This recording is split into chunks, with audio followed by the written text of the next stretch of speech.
Say welcome to the fifth installment of NJPSA's FEA's Lunch and Learn series. The best ideas and programs are developed right here in New Jersey from your colleagues. And so we're so glad to offer you the series. Free to members as a member's benefit. We really appreciate you spending an hour with us today to showcase the powerful practices that we brought to you by our educational leaders, their teams, and their students. And we hope that you'll walk away with something today, feeling motivated, inspired about what you do and what you could do in your own learning communities. It is my pleasure. Today we have the Bear Tavern principal, Chris Turnbull, here to talk about the process he used to create two unique outdoor learning spaces in two different schools. Chris has been the principal of Bear Tavern Elementary School in Hopewell for the Valley for the past 8 years. He was principal of Ben Franklin Elementary School for 5 years and the principal of Lawrence Intermediate Lower School for 2 years. Chris has been a humanities supervisor, a middle school social studies teacher, and a fifth grade teacher as well. He is also Chris is the 2022 NJPSA Visionary Leader of the Year and an NAESP Distinguished Principal in 2022. He's passionate about creating positive and engaging school cultures and collaborating with school community leaders to make their schools better. He is a father of 4 children who have gone through Bear Tavern and are in Hope Valley at Beartown Elementary School in Hopewell now. The school worked with the PTO and many other local organizations to construct a truly unique space. He will describe collaboration, flexibility, and creativity. The space utilizing multiple areas.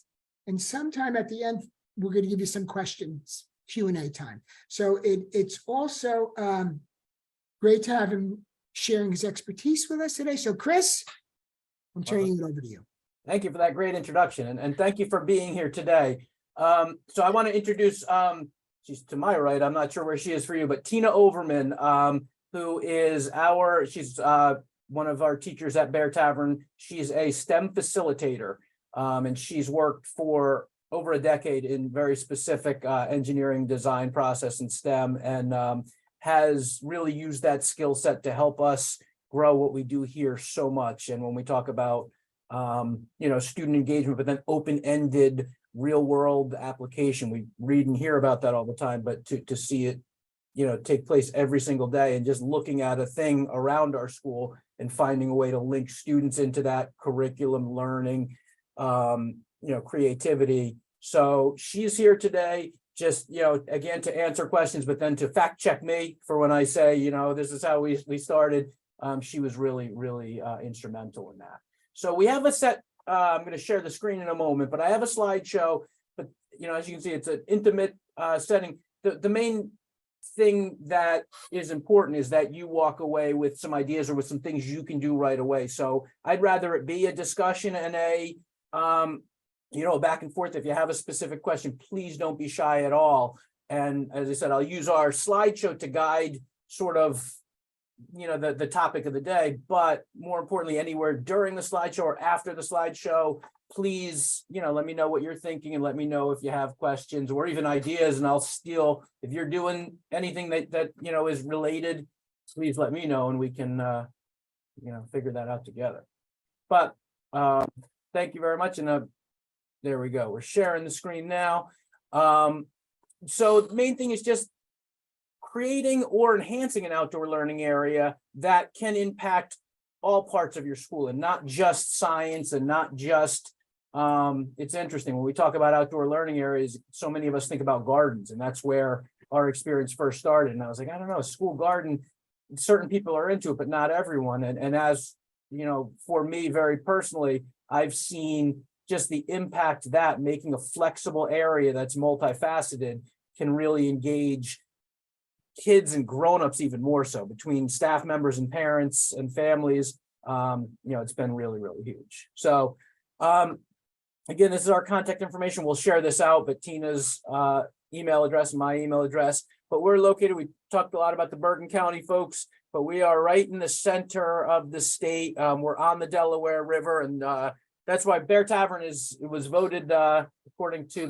NewJersey.com, it was like the 5th or 6th weirdest elementary school name, because you forget, and I have my Bear Tavern shirt on, and I go other places and they're like, your school is named after a tavern?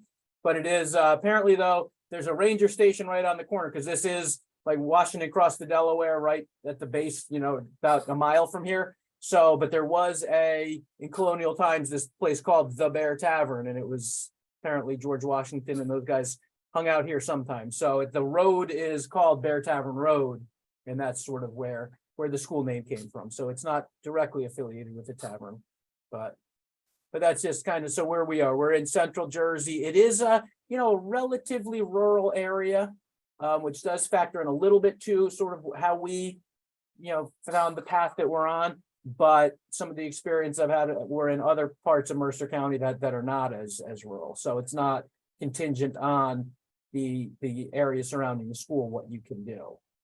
So our goals, quite simply, it's a beautiful day and it's Friday in the afternoon. So life is pretty good right now. So goal number one is to just have a fun Friday afternoon and enjoy ourselves. So that's where, again, if we're going too fast, yell out, slow down. If we're going too slow, let me know that, but we want to just enjoy ourselves and have some fun. But we want to share ideas that help engage students outside of the classroom. There's so many different, that look so differently, or can look so differently. There's not one thing where if you have to do A, B, and C in order to make this successful. There's a ton of different ways that we can do it and be successful. But also, and I think the key is over time, we've realized what sort of nooks and crannies we can get into to solicit help in the form of resources, ideas, manpower, money, which is a huge part of this. But within our local community and state community to help support students in their success and their well-being. And it's also to start now and taking practical and manageable steps, because it's not the same thing. It's not just you flip a switch and okay, now you're done. This is a living, breathing thing that keeps changing and keeps growing and keeps adapting. So when you start taking those little steps, I firmly do believe, each little success builds upon itself, and you start off small and then all of a sudden it's something that's, in some cases unrecognizable years later in a good way. But, the small steps can be done this afternoon and this school year for sure. And it's also to connect and network with like-minded educators and share ideas and share resources. So, why are we here? Why is that an important thing to talk about learning outside? According to the American Institute of Research, if the curriculum that you have includes learning outside, then not only is it proven to increase standardized test scores, but attitudes and behaviors improve and overall student achievement. There's also studies that show that exposure to natural settings, so just that fact of being outside, increases focus, increases cognitive skills. One of the most interesting things, Copeland did this study, and student engagement for kids increased even after they went back inside. So when they spent time outside learning, even when they went back inside, that still held, that even grew. So the idea of, engaging, letting kids outside in those structured and unstructured environment, depending on what's happened. Sometimes it's just open exploration. Other times it's, we've always found that having a set area that you can do an actual, a traditional math lesson. So, outside, there are such benefits for that even after the fact. And then finally, the thing that it's interesting because it's not necessarily so straightforward is you can have emotional enhancements and cognitive enhancements from merely looking at scenes of nature. So just being exposed to looking and thinking about natural things can help students to, improve their emotional status, to improve their cognitive engagement. So just having that ability to be outside can be a huge help. So now this is the first time I've ever done it like this. So it's either going to go really well or terribly. And that really is up to each of you because there's only 3 of you.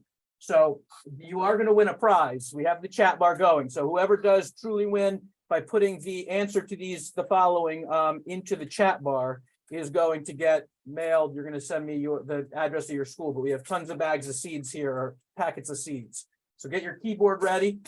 It is a speed. Speed contest. So I'm going to play a portion of a song. You're going to tell me the artist, and then bonus if you tell me the artist, you get a pack of seeds. If you tell me the song, you get 2 packs of seeds. It will make sense in a moment. So I'm making sure, yep, I am sharing the sound. So here we go. First one. It seemed your eyes are troubled, care to share your time with me. Would you say you're feeling low? I'm so a good idea would be to get it off of your mind. See you and me have a better time than most can dream, and better than the best. So can put on. It is Dave Matthews and Dave Matthews Band. But his song, in this case, it's the best of what's around. So what does that have to do with anything, you ask? That song, though, has a lyric that I've always found really profound. And as we listen on, Whatever tears or does, whatever holds us down, and if nothing can be done, we'll make the best of what's around. Whatever tears or does, whatever holds us. I'll have to take my word for it, but it's a little later in the song. But he says, it turns out it's not where, but who you're with that really matters. And when we talk about this, again, we're each from a different school, from a different part of the state, but there are common threads of what we can accomplish. So you don't have to be in South Jersey to have a certain, or a rural school, or a school with a giant campus.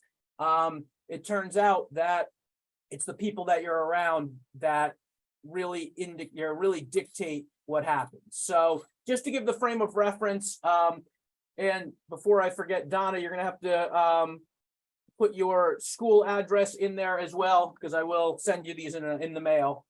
But so I started my career at Lawrence Township, is one of the adjacent towns. It's right next to where we are here. And I started as a 20-something-year-old teacher there. I taught 5th grade and then 7th grade social studies, and became a supervisor and then a principal. So I spent 16 years or so in that district, but spent the majority of that time at Ben Franklin Elementary School.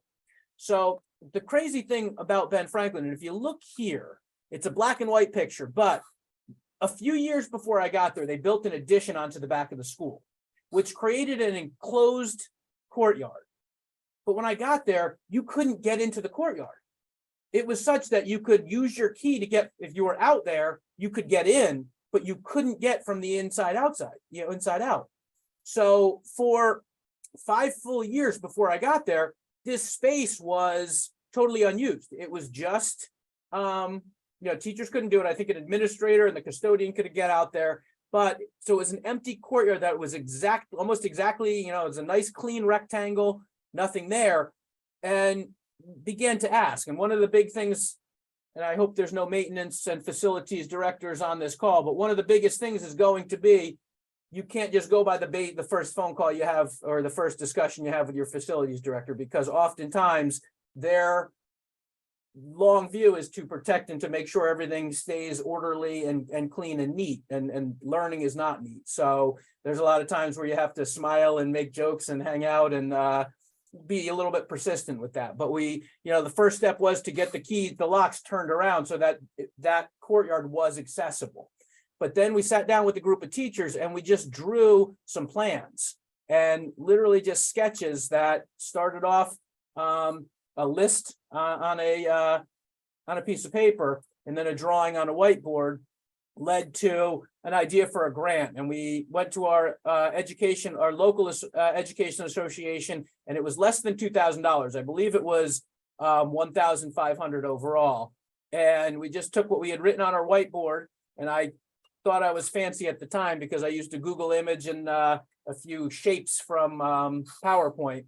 But what we decided, though, is that we wanted an area that was flexible, that, as I had said before, wasn't just about, okay, we're going to grow plants, because that limits the time you can use it. And it also is not inclusive as far as grownups being comfortable. If you have someone who's comfortable, that's great, but there's a lot that aren't going to be with that, or right away anyway.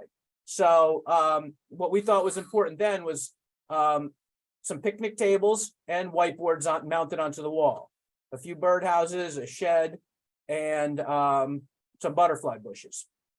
So that grew, and I'll go back one to where, one of our teachers actually happened to be, she was either an architect or a designer in her past life. So she drew just sort of a sketch of what it could be. And Ben Franklin is famous for flying a kite to find electricity. So the kite was the centerpiece of that. And we just kind of made that up, a kite with a path through it that would have some native New Jersey pollinators. So, over time, what we did was another staff member's husband was a landscaper. So he helped us just cut out the kite. And once the kite was cut out, we put out a community day where we said, hey, families, we got some materials, we got a grant, come help us. And sure enough, they did, which was pretty amazing. So we did get some help there. And April was our first community day. And then we had another one in June. And essentially we went from the blank spot, we cut out the centerpiece of it. But then as that grew, we had some distinct sections that was one section did have the birdhouses that had some options there. We had one that we called compost corner, where it was just logs and big rocks that you could look underneath and see some different insects and whatnot. But the main part was a section that was tied off with railroad ties and gravel, and it was just a whiteboard on the wall and 3 tables. And we ended up getting an umbrella over it and stuff. But so that idea that kids could go out there and you could use that for 10 different things.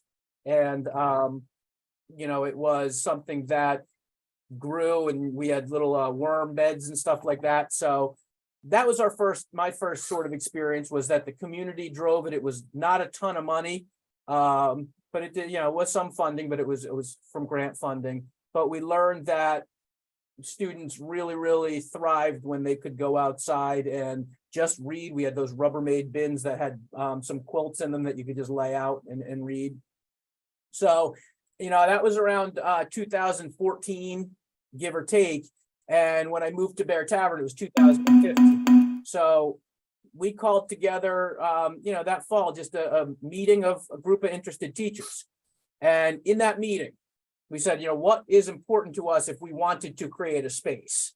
And what we identified was relatively ease of maintenance. And there's a specific backstory to Bear Tavern that you'll see in a minute, because there was there's a nice area that's outside of the building, and the PTO years ago, by now it's 15 or 20 years ago, had created a spot called the Beartanical Garden. It was specific gardens, but they were pretty fancy and they were pretty intricate. But what we know about student populations and families is they get older and they move on. So once those people moved on, it really, it looked like a Native American burial ground. It was very strange. There was there's just things coming out of the ground that were, and it was just decrepit and overrun. And you'll see pictures here, so you know that I'm not lying to you. But it was an eerie, strange thing that, though, was, it wasn't appealing at all, and it wasn't something that would draw people's attention. So what we wanted was seasonal cycles, so that we could do things not just in, okay, great, it's May, that's a wonderful time there. We wanted it to be something that we could use all the time, and flexible, like we said, anything from learning a regular math lesson or a regular writing lesson to the obvious science things that when you say, okay, outdoor learning area, of course, there's going to be some really overt scientific connections, but we had a lot of other things. But we also wanted to have it open enough that students could be creative and think of questions and observe and just sort of explore. And we wanted to make sure that families could be included. So keep this in mind, September 28th of 2016, we sent an email to the community saying, we got this great idea, let's come and let's have a meeting and see what we can get started. So that's where it sort of started from. A while later, because I'm going to spoil you a little bit of a spoiler, nobody came to the meeting. Nobody came to the first few meetings. It was an interesting pathway. But then finally, we did get one family who was a landscaper and who helped us at first with a sketch of took the blueprint of the area and taking that list, what we said we want someplace that's going to be low maintenance so it doesn't get overrun easily. Something that's going to be, if one of us moves on, it's not going to go by the wayside. It's easy enough to take care of, but it's got some diverse qualities to it. And then from that, we were able to create a student, a computer generated image. And at this point, we still had no money, no materials, but we had a vision. So it was a pretty strong vision. And now we just, we talked about possibly having a pond in an area because it was enclosed. And again, the biggest thing that we heard from just about everybody is you can never have a pond. That's the worst idea you can have at a school. So naturally, we started with a pond. But that was where we had our initial success. We got tied in with the College of New Jersey, and we tied together 3 different grants. We had our local education foundation gave us $4,000, which we were very fortunate for. TCNJ gave us some money as well, and our PTO was able to have a fundraiser to get us started on the pond. And the pond was not cheap. It was about $10,000, but we were able to do it without any district money at all. So between the 2 grants that we strung together, between our PTO having a fundraiser, we were able to initiate that. And we're going to talk about the outdoor learning area, or the OLA. And what I want to do is run you through just some pictures to say, what exactly are we talking about? What are the features? As I'm explaining it to you, I'm going to use words because I've lived it for 5, 6, 7 years. So some of them, we're going to hear the Monarch Meadow, and that was a spot that we ended up with a grant. There's an organization locally called the Friends of Hopewell Valley Open Space, or FOVOS, and they ended up having a grant for a meadow. And they were thinking kind of a backfield meadow. And I said, well, what if we condense that and put it into so it took a few back and forths and go rounds, but we were able to put a ton of flowers into an area that was right in the school. We had a blue stone walkway go through, but we had native New Jersey pollinating plants throughout, and we kind of brought the meadow into an enclosed area so students could walk through and explore during that. And that was the largest part of our outdoor learning area. But the other is a circle right in the middle. That's bluestone, and it's got benches that are, they can stay outside all the time, but they're lightweight enough that they could be moved around into any configuration. So they could be moved off of the circle if we needed that. And sometimes kids will do yoga or things like that. There can be classroom presentations. There can be all different things happening on the bluestone circle. We also had a greenhouse, and the greenhouse was not part of our original plan. And that used to be the other scary thing. Is if you look at this exact picture, there was a pre-K playground right on the corner, right in this area, but it was old, and there was a sandbox that was, again, the nastiest thing. But the scary part was we tore it down. And before we had a huge plan, we had another playground that was accessible to the kids, so we weren't stealing pre-K kids' toys. We realized that there were options that we had to bring them in some other items, but to also make a different playground accessible. So when we got rid of that space, we linked up with a local farmer who actually gave us all these materials and put the greenhouse up for us. So that has evolved and been a huge part of what we're able to accomplish out there, because not only does it extend the growing season, but it also makes other other things possible for longer periods of time. But it really has had a big impact. The pond, as we mentioned before, was the very first thing we did, and it was an area that was completely unutilized. And there's a window and a door right next there. So as you walk down the main hallway, you have a view of the pond, and it really does change the aesthetic of everything. But it, to me, was one of the shifting points of seeing the impact of it, of not just obviously something beautiful that the kids could look at, but the amount of curricular tie-ins and the amount of students sitting out there in the clipboard and just writing, whether it's creative stories, whether it's research, whether it's things like that. But it was really substantial. And there's the picture of there's a door, which we had to get a swipe onto that, because that's another one that staff did not have access. Once they went outside, they couldn't get back in. So it wasn't as simple as just asking for an ID swipe. It was being tenacious and not taking no for an answer. So now, students and staff can go right outside that door and right in, but it's right off of our main hallway. So as you walk through, you have a view of the pond, which is just you know, it's a powerful thing that just changes how you approach each day. And then our yoga lawn is between the circle that we talked about before and the pond. And it's just an area, there's some stepping stones, but just a large area that we wanted to keep as grass so that students could do a number of activities and things and keep that natural.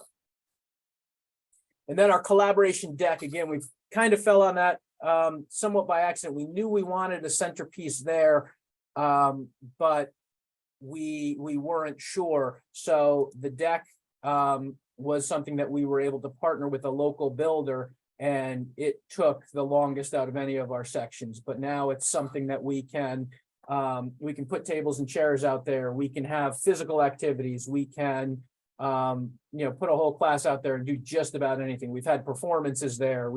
Each year, I got very short hair right now because we shave our heads in March for St. Baldrick's. And this year we had 44 students shave their heads, but oftentimes we can do it out there and have a few chairs up there, and the rest of the students are sitting in the, in the grass, looking at it's a makeshift stage if needed. So it's really, really flexible as far as the functionality that it has. And then go out and dance and do different things. So, the things that are possible, that's where that fit into the it's not where but who you're with that matters. It's the people that and the ideas that we come with that are going to dictate where it ends. Building on that one, this one hopefully might be a little easier. I'll give you a hint if you've ever watched The Wonder Years, but our next theme, so same thing, and Donna can certainly win all the seeds, or other people can take seeds as well. So here we go. What would you do if I sang out of tune? Would you stand up and walk out on me? Lend me your ears and I'll sing you a song. I will try not to sing out of key. Yeah. Oh baby, how do you like? All I need is my brother. I say I wanna get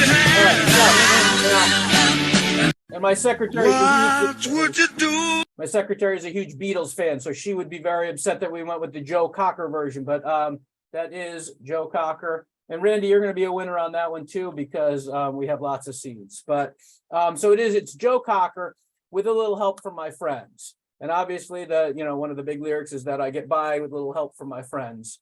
You'll know quickly by the end of this presentation that Tina Overman is way smarter than I am, and she's one member of our team though. But we were fortunate to have a classroom teacher, and actually a number of them really get on board, and our PTO could not be more supportive of what we do. And from ideas to resources, everything that you see that we're going to share today, less than, at one point it was $0.0 from district funds.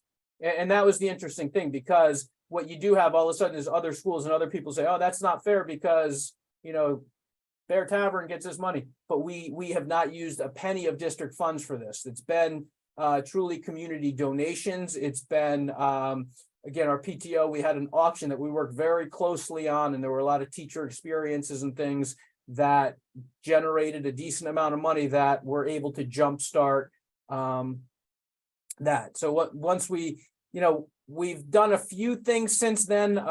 We have someone who helps us maintain the pond, and he's an approved vendor now. So there is some district funds for just the maintenance of that. But in general, for the creation of it, it was, we didn't use any district money. It was all grant funded and donated. But what I'm going to do is just run you through sort of the before and the after. So when we're at Bear Tavern,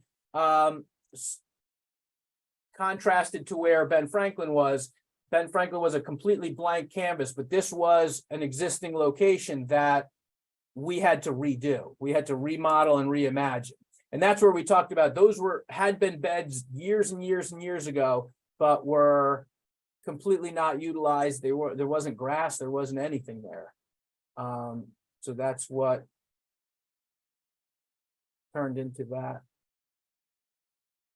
And seasonally, the pictures are different because that last picture they were overflowing with I think it was the black-eyed Susans, and the coneflowers were just completely overtaking. But just the idea that we took existing areas and just reimagined and rethought them, and that's what the pond used to be, and now it's.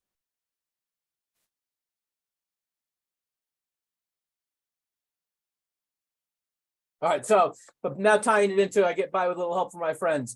Not just, we have our core group that again is Tina, Betsy, who's our third grade, one of our third grade teachers, Kelly Jones, who just represents the PTO, but they were from the beginning really instrumental. We had a core group, and we called it a steering committee that would meet before we got started with, but we wanted to make sure we have the PTO, because not only do they have accessible money, but they are able to work through a lot of the red tape and the roadblocks that if we use district funds, we would be up against. Because you have we have certain thresholds where you need quotes, and you need to use approved vendors, and there's so many limitations, and they're not insurmountable, but the PTO has complete fluidity in what they can buy and when and how.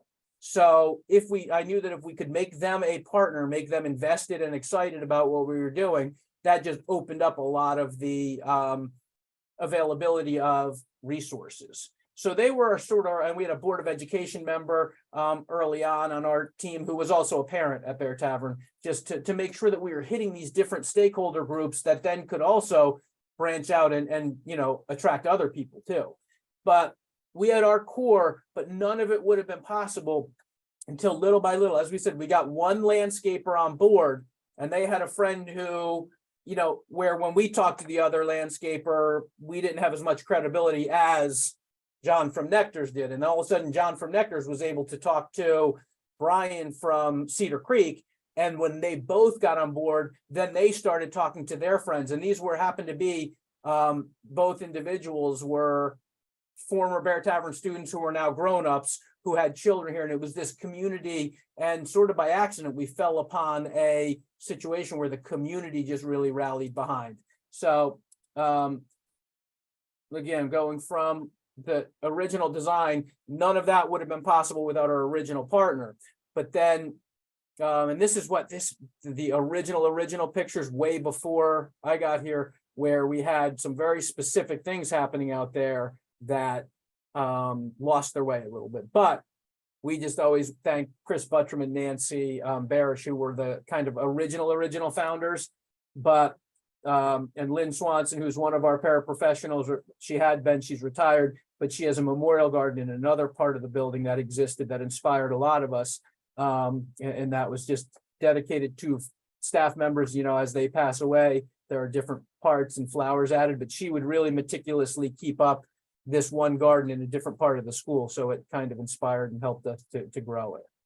But our PTO, I've talked a lot about this, but really important partners, but on more than one front. Yes, financially, they were able to help us, but ideas and, setting up and getting people for upkeep and for getting volunteers, the PTO is really helpful. But part of that is we turn it over to them, and they have a lot of say in what goes on, which is good. Do you guys have local education foundations that support with grants and things? All right, so if you do have access to an education foundation, that's a really big and great way to get, and not huge sums of money, but oftentimes, $500 or $1,000 to jumpstart a project can be really helpful. And that's, they said that saying, a journey of 1,000 miles starts with a single step.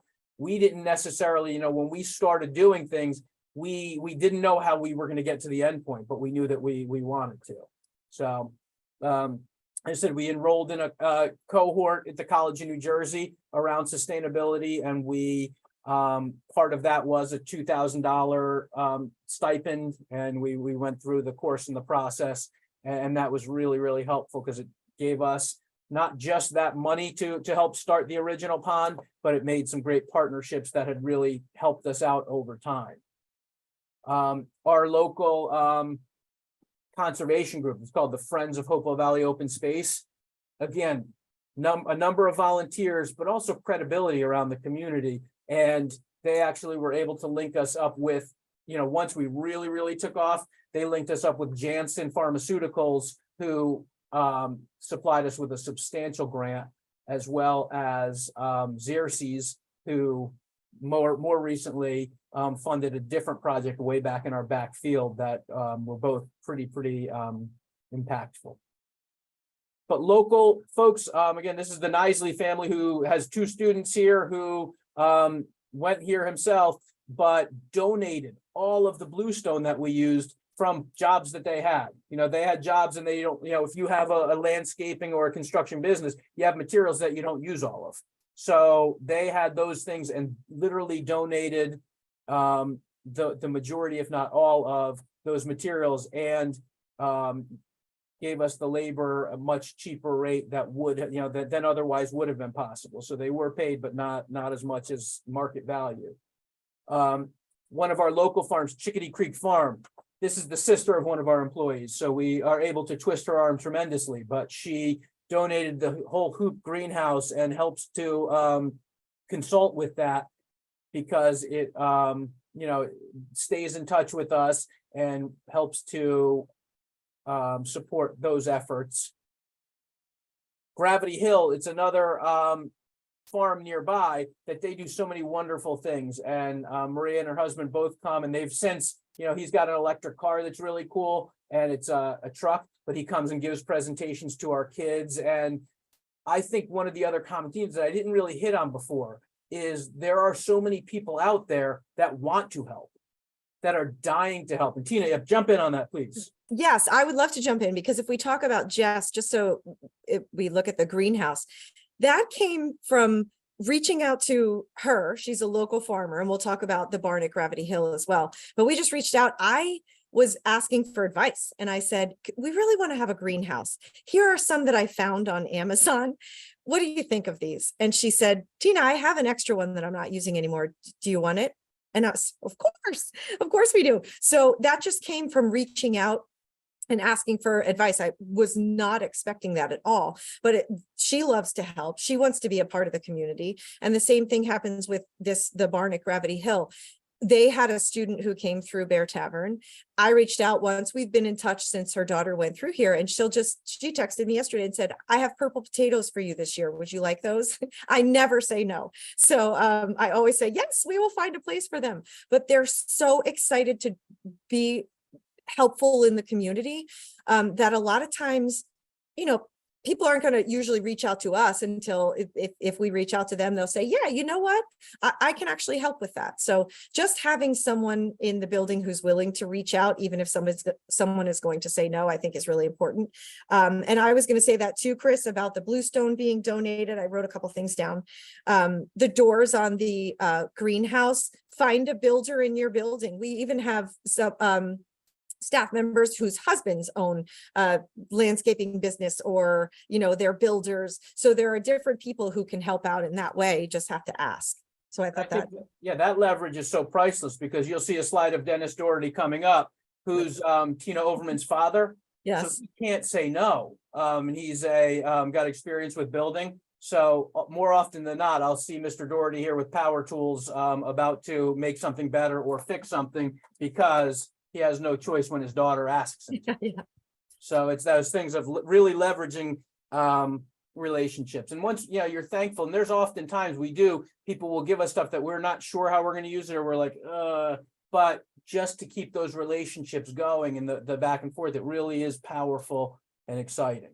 So another, again, former student whose mom was a teacher here donated and helped us with a lot of plants and flowers in their local farm.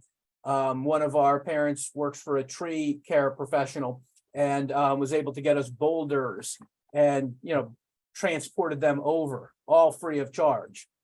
The Public Works is another one, and we have that in the slide coming up. They donated a ton of wood chips and are always kind of helping in that way of, just some of those materials that they have year to year. Mercer County Park Commission has come out and taught us when we're talking about invasive species, when we're talking about how to set those meadows out, they have a lot of information and presentations that they can come out and partner with. Another, again, one of our speech therapists fiance was, owned a tree service, but was able to get us huge logs from fallen trees that he was able to plane. And these benches, and they were in a different picture, but really, really accessible and powerful to have kids be able to sit and access the spaces in a way that looks really cool, but again, cost us nothing. But it's just that hustling of, being open to, if someone says, I have an idea, running with that, and just not being afraid to ask people. So the other huge thing are Boys and Girl Scouts. So Michaela Drake, who her mom was the nurse at the time, she's now in a different building, but was getting her silver award. And one of the bigger transformations, we had these 2 sheds that were decrepit, and she repainted the sheds completely. She built a raised bed, and she helped to finish the tiling of a mural that was half done. But that little bit of work really was a huge impact. And this is Dennis, who's Tina's dad, who helped build the doors of the greenhouse and has built just a ton of cool things around the building. Very helpful. Michael Scupari is just a Boy Scout. So Eagle Scout, when he was working on his Eagle Scout project, just one little part of a raised bed that, it fit into the scheme and we were able to build. It wasn't part of our original plan, but it really did help tremendously. So last song, we'll go with it. Of the title of the song or the artist.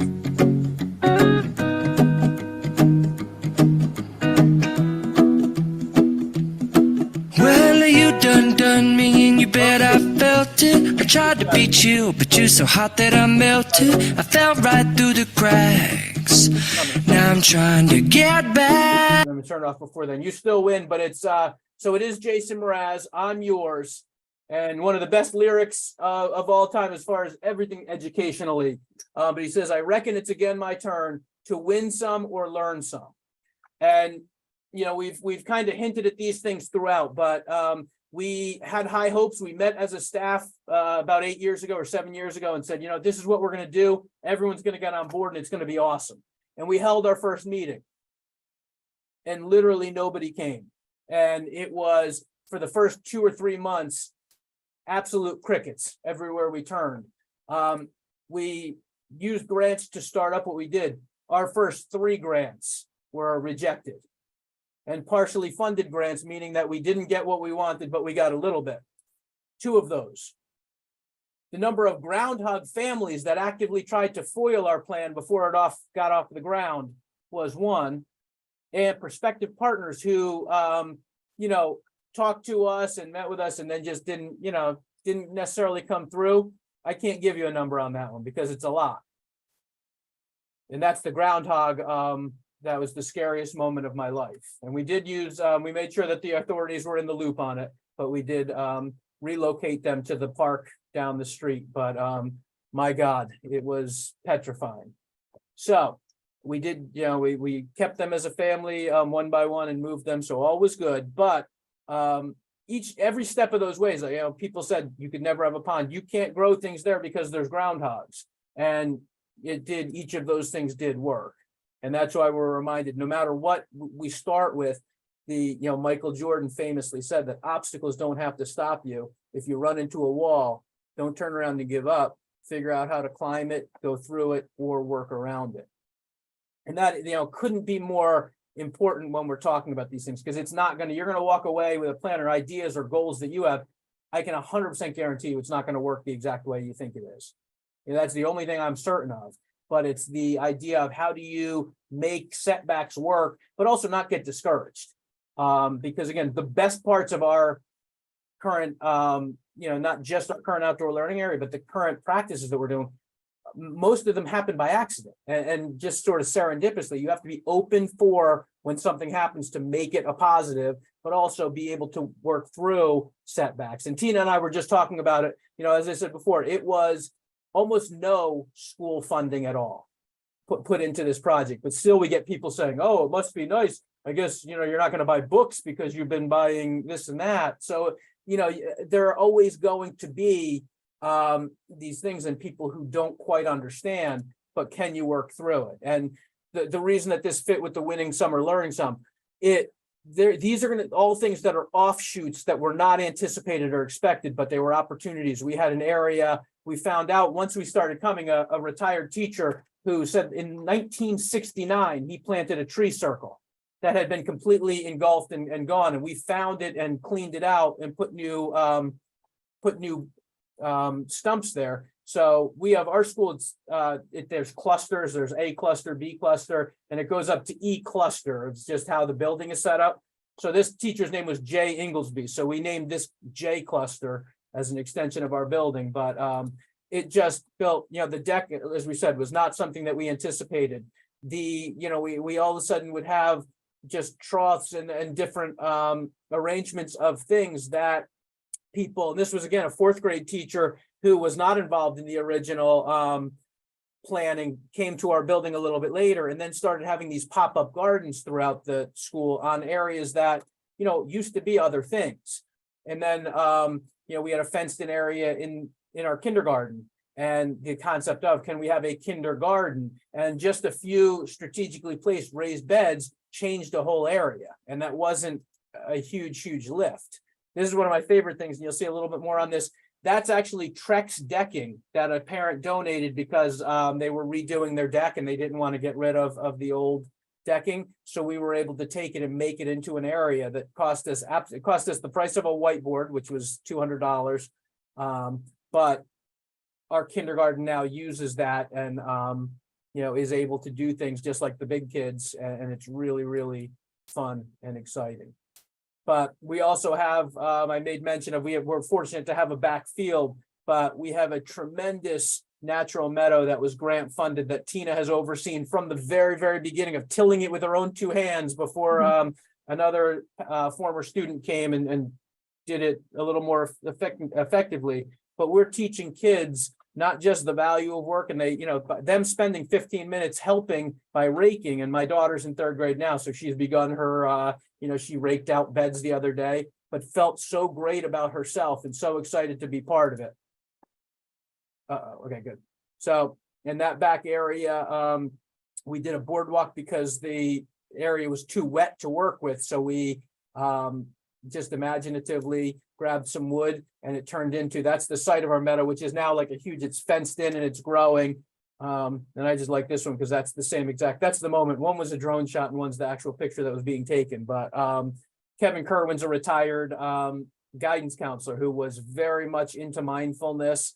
And so we named it the Kevin Kerwin Peace Pathway, where it's just a way to make, when it's wet, an area accessible to kids. But it taught them so much of comparing and contrasting, different climate zones on a larger scale, but different conditions.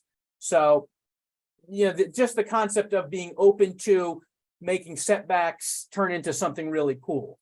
One slide I did take out was how many content areas we're able to address when we go outside. And obviously we have within science, we have those areas that we know of where there's going to be structures of life, there's going to be habitats, there's going to be life functions and cycles. But within language arts, there are a ton of, there's poetry, there's reading, writing, performing, speaking.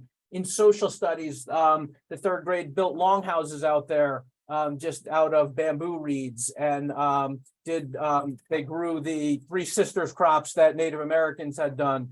They, the amount of problem solving, we were getting magnolia leaves in the pond. So we had fourth graders, they were third graders at the time, but design a cover for the pond to keep that, but the kids designed it and put it together themselves. There's at least 100 when talking about rain collection, talking about the blue herring that wants to eat our fish, and just ways that kids can be helpful in solving problems. So there are a million connections that can be made. But this is before our outdoor learning area started. We cleaned it out as a first step, but then we just used a regular hand till, and we tilled 4 different spots. And on Earth Day, our very first one, we had kids plant seeds in ice cream cones. So the normal ice cream cones that stand up by themselves, they're biodegradable. So if you put a cup of soil in there, you can start seeds in the classroom or anywhere, and then put them into the ground when they're ready. So kids planted seeds with their buddy class and did so many fun things. So these are things that you could do right now just to have an impact and just to have an area.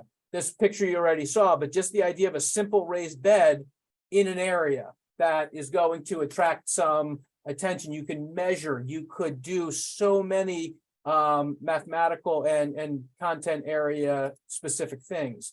Just having birdhouses around your premises will then attract and have students observe and make connections. And we have a poster by one of our doors right by where this birdhouse is. There's a poster of different New Jersey birds, and the amount of times that you can see students, you know, get so excited to see a certain bird, it's really incredible. Again, just regular pots, you know, flower pots that we could put all around. Another thing is just furniture. Picnic tables outside are so incredible to just change. You can do a thing that you would normally do outside. I mean, sorry, inside, but just doing it outside changes the dynamic of everything that's going on. And this is just a picture. You saw these benches before, but this is Tina with 5th graders designing, you know, saying, how can we turn this into something useful? And the kids literally designed those benches and put them together, which is really, really incredible. We, in our meadow, we had some milkweed, and there was a point in time that we had monarch, we had caterpillars, and we had chrysalists for, all right, Amy, thank you very much. I'm going to put my email address into the chat, and this is the second to last slide, I promise. But I'll also, I can share the slide, so if you want to email me. But each class had their own monarch butterflies that grew from, that effaced from chrysalises, and it was a school-wide phenomenon. But the bigger things, the tangible takeaway is to look for local education foundations, the PTO, local landscapers who could even sit with you and say, you know, what is in, you know, you say, here's what we are interested in, and they can, at least they would be so happy most of the time, free of charge, to just design and or to say, here's some things that could work. Master gardeners associations in your township or county, and local farms, if they're close by. Boy Scouts and Girl Scouts are critical. And local politicians, we also got help from the State Agricultural Society. We received a grant for some raised beds, and it was just a program that we saw an email about, so we jumped on it.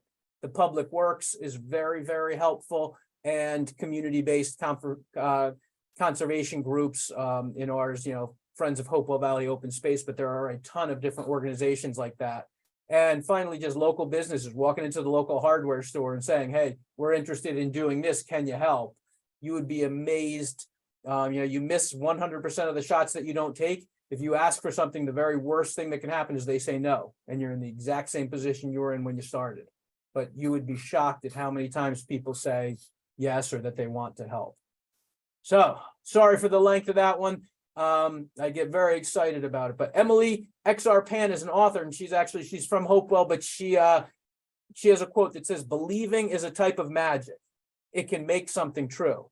And when we're talking about creating some of these spaces, just having the belief and the idea is 3/4 of what you need, because you know, you find a way to make it happen. And finally, Margaret Mead, who said, never doubt that a small group of thoughtful, committed citizens can change the world. Indeed, it's the only thing that ever has. And again, we have a pretty small group that was committed to being open and to thinking differently, and made some really cool things happen. So thank you very much for that piece. Does anyone have any questions or scenarios?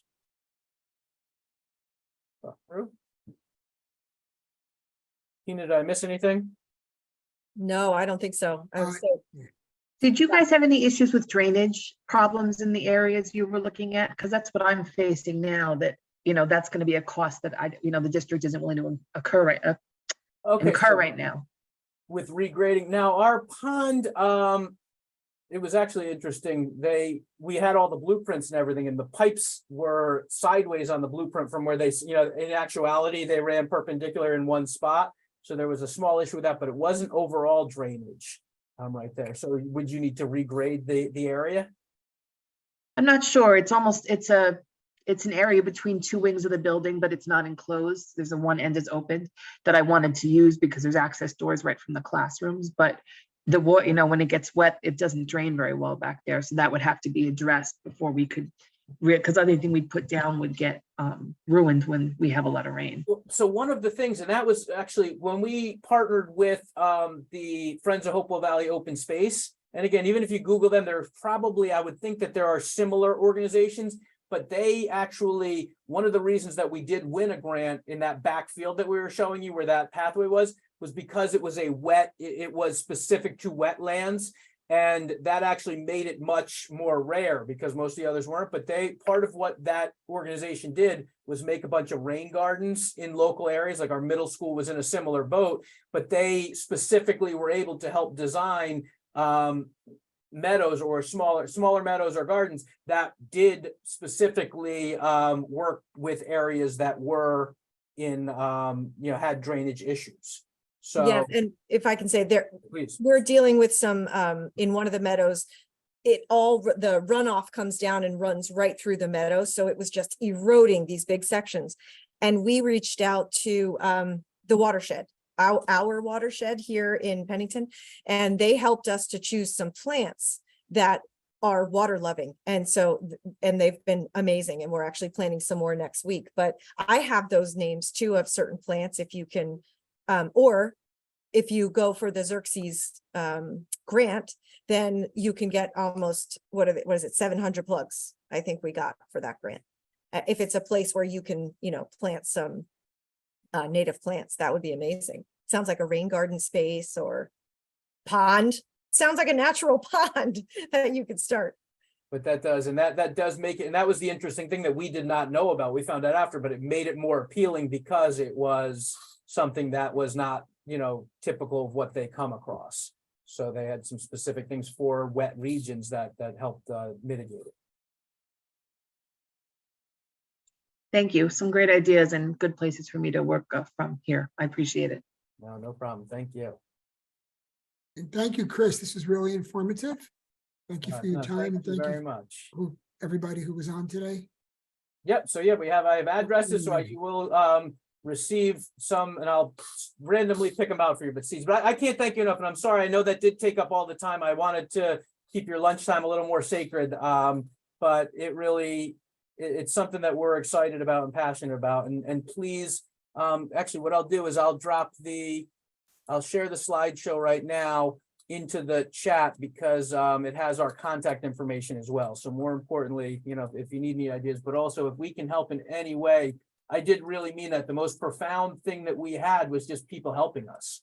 Who we have these wonderful, generous people who some we knew and some we didn't, but then just have been really good, whether it's a sounding board, whether it's a person to connect us with someone else, or whether it's a person with some of the resources that we needed. But it's just you can't be afraid to make a mess and to not know things, because that's the other, we started on a wing and a prayer sort of, and it worked out because we stayed with it. And we have people slowing us down along the way, right?